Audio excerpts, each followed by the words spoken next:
YCS Vancouver is in just 3.5 months, and I'm going to try to get a top with Dark Magician. Over the course of these next few months, join me on this progression and my journey to make Dark Magician as competitive as possible. Deep dive with me into my thoughts, theories, and let's craft the most optimal list for the 2023 format, ultimately leading me to the ultimate prize of a YCS top with my favorite deck. North American Nationals are right around the corner, and the rather not so format altering set in Dueling Nexus is set to debut shortly after. I think that this current format, dominated by Kashtira, Branded, Labyrinth, and many runic variations, is going to be relatively unchanged, unless we get introduced to another ban list in the near future. Unless someone at North American Nationals does something unexpected with the new cards that just came out in the Battle of Legends set, this format won't see many alterations, with the exception of a few tech cards. That being said, Dark Magician, we need to prepare for the most prevalent matchups that await us going forward. In this video, I'm going to go over some test hands and my thoughts as I play through them. Firstly, however, I want to mention that over the last few runs at locals and the hours I spent online testing in several simulators, I do think that this deck is on the right track.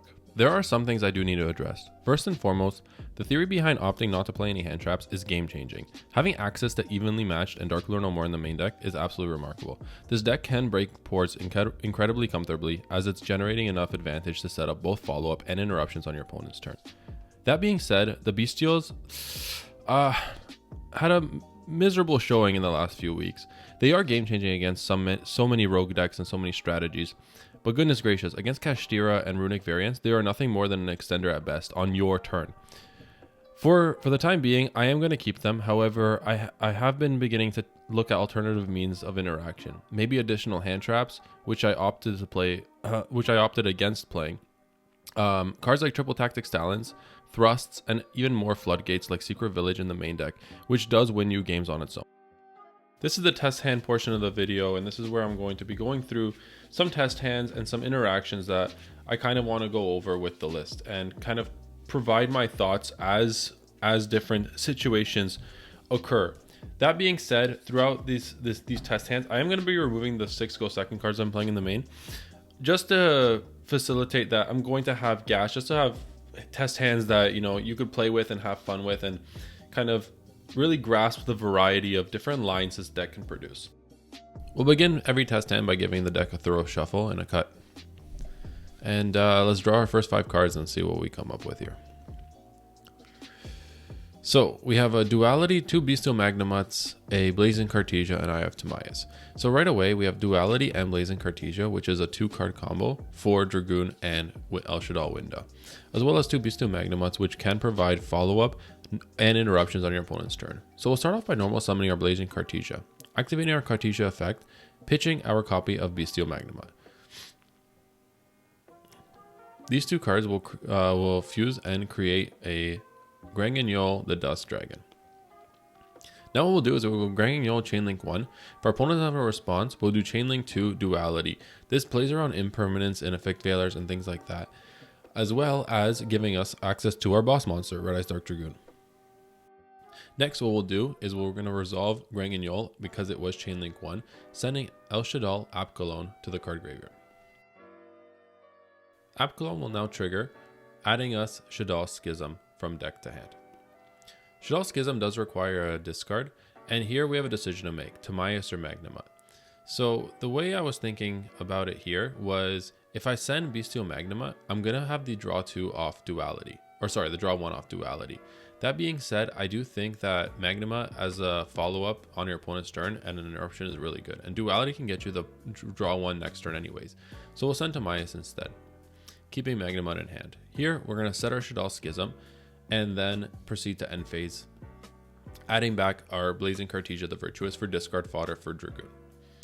Next, here on our opponent's turn, we'll flip our Shaddoll Schism, sending our Apkallone and our Bestial Magnamut from graveyard to banished.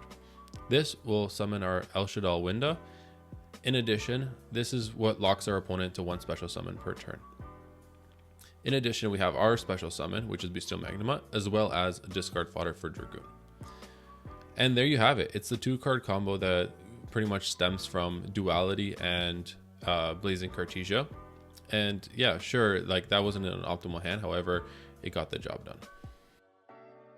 We'll give the deck another shuffle and a cut, and we'll draw our 5 cards here. Let's see what they are. Fallen of Albaz, Timaeus the United Dragon, Illusion of Chaos, Magician's Souls, and Blazing Cartesia. Now this is a very, very interesting hand, but we'll start off by activating Illusion of Chaos, adding our copy of Magician's Rod from deck to hand. What the idea of this hand is going to be able to utilize both the Magician Rod line of play as well as the Blazing Cartesia. And I'll explain how we do that in a second. So here we're going to do is we're going to stack Timaeus, because if we get interrupted, we have Illusion of Chaos for follow-up on next turn.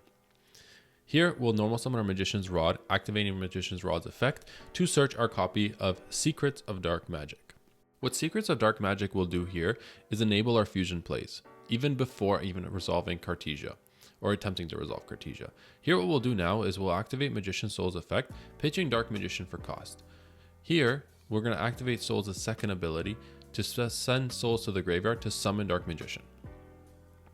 Next, what we're going to do is now we're going to utilize that search we did off Rod, activating Secrets of Dark Magic, fusing both Dark Magician and Fallen of Albaz. The reason for this is Cartesia has an effect where if Fallen of Albaz is in the graveyard, we can special summon her. What's Albaz also? Albaz is a dragon. Dragon and Dark Magician equals Dragoon. So right away we have our boss monster from a few cards in hand. Here, now we're going to utilize the Cartesia line of play. Special summoning Cartesia because Fallen of Albaz is engraved, fusing her and Magician's Rod to make Grand Guignol. Now, the rest of this combo is very similar to the last one, right? The idea of this deck is to utilize Dragoon Winda. Grand Guignol will send your Shaddoll Apkallone, and Shaddoll Apkallone will now trigger, adding Shaddoll Schism from deck to hand. Here, Shaddoll Schism requires a discard. We have one card in hand, and that card is going to be Illusion of Chaos that we're going to send to the graveyard. One thing I do want to mention is the lack of branded fusion in these test hands. I feel like I really want to utilize this video to really showcase how to play through these really awkward hands. And I think that's something. So in the end phase, we're going to activate our Cartesia, and on our opponent's turn, we're going to pass to our opponent. On our opponent's turn, we're going to activate our Shaddoll Schism. We're going to send our El Shaddoll Apkallone and our most least valuable dark monster, which is Souls in this case. This will automatically summon our El Shaddoll Winda. Now here is kind of interesting because now we can resolve Rod if needed. Grand Guignol can be tributed for Rod's effect, adding Rod back to hand for follow-up. And our opponent's still locked into one special summon, and we have that Dragoon Interruption. We'll do one final test hand to end off the video. We'll give the deck one last shuffle and a cut, and we'll reveal our 5 cards. So we'll have Bestial Magnuma, Magician's Rod, Secrets, Dark Magician, Girl, and Fallen of Albaz. This is an incredibly awkward hand, but this is a beautiful example of why we play Dark Magician Girl instead of the 2 Dark Magicians. So we'll normal summon our Magician's Rod. Magician's Rod will grab us our copy of Soul Servant. With Soul Servant in our hand, it enables our access to literally our Pot of Greed here. So we'll activate our Secrets of Dark Magic, fusing away our Magician's Rod and our Dark Magician Girl. And we'll fuse them into our copy of the Dark Magicians. Here, Dark Magicians is actually so beneficial, and this is what is crazy. If this combo will fix our entire hand. Dark Magicians will then draw one card off of the Soul Servant activations, and Soul Servant will stack the Magician's Souls, right? And here is what's going to enable our Pot of Greed, and I think you know exactly where this is coming. Obviously this is a gamble, but this is the reason why we play Dark Magician Girl instead of the 2 copies of Dark Magician. Dark Magicians will draw our copy of our stacked Magician Souls, and our Magician Souls will now send Dark Magician from the deck to grave. And here, it doesn't really matter. Here you could summon either Souls or Dark Magician. However, I'm gonna opt that we might draw into a Cartesia line of play or branded fusion, or it doesn't really matter. I don't think you could go wrong with either or, because if you don't draw well, you lose anyways, right? So now here we have Dark Magician Girl and Dark Magician in our field and graveyard. So we're going to banish our Soul Servant and pray for the best. We draw our fusion deployment and another Magician Souls, but that fusion deployment is massive for this hand. With Bestial Magnuma, watch what we're about to do. We're going to activate our fusion deployment. Fusion deployment will reveal Grand Guignol to summon our copy of Blazing Cartesia. Now, this is where some decisions can be made. Here, you can either go through the Winda line or you can go into a Dragoon line. You'll see me here thinking in the video on which line I think is the most optimal. But first and foremost, what we're going to do is we're going to utilize a Bestial Magnuma search. Bestial Magnuma will banish our copy of Magician's Souls, to summon itself and activate its effect to get a dragon in the end phase. We're probably going to go for Druistorm here. Now this is what I was talking about earlier. Here we're going to be able to make a copy of Grangan Yule, which can go into the Winda line of play, or it can go into the Dragoon line of play by just fusing away our copy of Dark Magician and Bestial Magnuma. Here you'll see me start to think, and I'm not quite sure what's the best option here.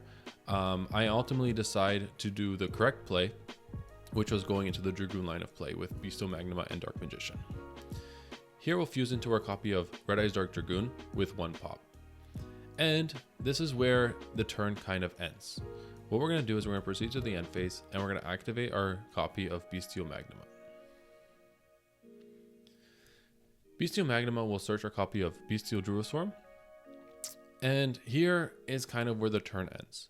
Now, the reason being why I think this is such an incredible end board is that, remember, Blazing Cartesia can fuse on your opponent's turn, right? So here we'll pass our turn, and on our opponent's turn, what we'll do is we'll begin by activating Druistorm, targeting either their banished or our banished, or sorry, our dark monster to banish. Well, in this example, we'll just banish Magnuma because it doesn't really matter. Here we'll summon our copy of Bestial Druistorm. Now we'll activate our Cartesia if something comes up to fuse our Fallen Avabaz and our Druistorm on our opponent's turn. Remember, this is a quick effect. Now the cool thing is Druistorm is a destruction when it's sent from field to grave, right?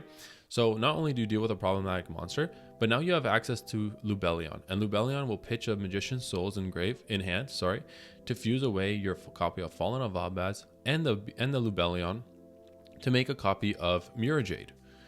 And I think this right away is so unbelievably strong, right? Because now you have a banish, you had a destruction, right? And you still have a Dragoon negate, assuming that your opponent activates a spell card. If your opponent activates a spell card, you draw whatever card off the Dark Magicians, and that's it. You have your Dragoon fodder discard. Here, Mirajade will send our copy of Albion for whatever target. Doesn't really matter what the target is. And in the end phase, Albion will search, and we'll get our copy of Branded Fusion for follow-up. I think we turned an incredibly awkward hand into a god field off just playing Dark Magician. That was the final test hand. There is one thing I want to say and talk about before we conclude this video, because I do think the deck is actually in a really good spot. However, the one thing I do want to experiment with is the potential inclusion of Luluwilith, Mysterion, and Golden Beast. Mysterion and Golden Beast, or Golden Cloud Beast, however you say his name, the inclusion of these two is kind of interesting with duality, right? Because you can make this off any Beastial. And this is another cool interaction if you're going to the Dark Magician line, and because Grangan Yule can activate its effect from, like, if it's not properly fusion summoned, Mysterion also does apply a little bit of pressure when on your opponent if summoned off duality from the Dark Magician line. Luluwilith, on the other hand, is actually very interesting in this deck. There are so many occasions where I find that you have Grangan Yule in your extra deck, or sorry, in your graveyard and on the field not doing anything.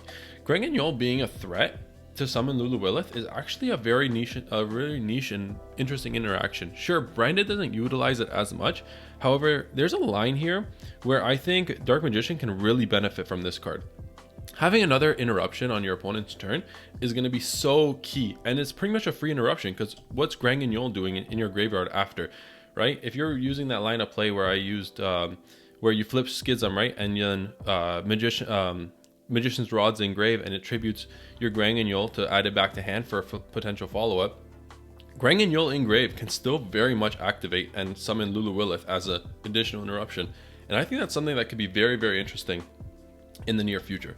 So I think that's gonna be the next thing I'm gonna be experimenting with, and we'll see where it goes. For now, thank you so much for watching, and I can't wait to share my thoughts and theories in the next video. I hope to see everyone there. Thank you very much.